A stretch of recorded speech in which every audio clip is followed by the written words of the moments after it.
ನಮಸ್ಕಾರ ಅಣ್ಣ. ನಮಸ್ಕಾರ ಅಣ್ಣ. ನಾವು ಅರುಣೋದಯ ಕಂಪನಿಲಿಂದ ಬಂದಿವಿ. ಹೌದು. ನಿನ್ನ ಹೆಸರಣ್ಣ? ನನ್ನ ಹೆಸರು ರಾಜ್ ಸಾಬ್ ರೀ. ರಾಜ್ ಸಾಬ್. ಊರಣ್ಣ? ಕ್ಯಾದಿಗಿರ.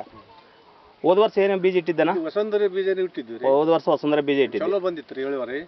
ಈ ವಾದ ವರ್ಷಕ್ಕಿಂತ ಈ ವರ್ಷ ಭಾಳ ಚಲೋ. ಹೋದ ವರ್ಷ ಎಷ್ಟಕ್ಕಿಂತ ಬಂದಿದ್ದೆ ನಿಮ್ಗೆ? ಒಂದು ಎಕರೆಗೆ 15 ತನ ಬಂತು ರೀ. 15 ತಂತ ಬಂತು. ಈ ವರ್ಷ ಮತ್ತೆ ವಸುಂಧರೆ ಇಟ್ಟಿರಿ? ಮತ್ತೆ ಅದೇ ಇಟ್ಟಿವ್ರಿ. ಈ ವರ್ಷ ಜಾಸ್ತಿ ಬರ್ತದ ರೀ. ಎಷ್ಟು ಬಂದದ ನೀನು? 18 ತನ ಬರ್ಬೋದು ರೀ. 18 ಕ್ವಿಂಟಲ್ ತನ ಒಂದು ಎಕರೆಗೆ ಬರ್ಬೋದು ಈ ವರ್ಷ.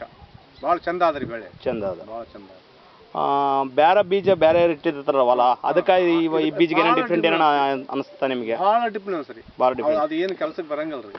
ವಸುಂಧರೆ ಬೇಸ್ ಇಲ್ಲ ಅದಲ್ಲ ರಿಟರ್ನ್, ಅದಕ್ಕೆ ಏನು ಕೆಲಸಕ್ಕೆ ಬರಂಗಿಲ್ಲ ರೀ. ಬೇರೆ ಹೊಲ ಎಲ್ಲ ನೋಡಿದಾಗ ನಿಮಗೆ ಇದು ನಾವು ಫಸ್ಟ್ ಕ್ಲಾಸ್ ಅಂದ್ರೆ ವಸುಂಧರೆ ಬೀಜನೇ. ವಸುಂಧರೆ ಬೀಜನ ಫಸ್ಟ್ ಕ್ಲಾಸ್.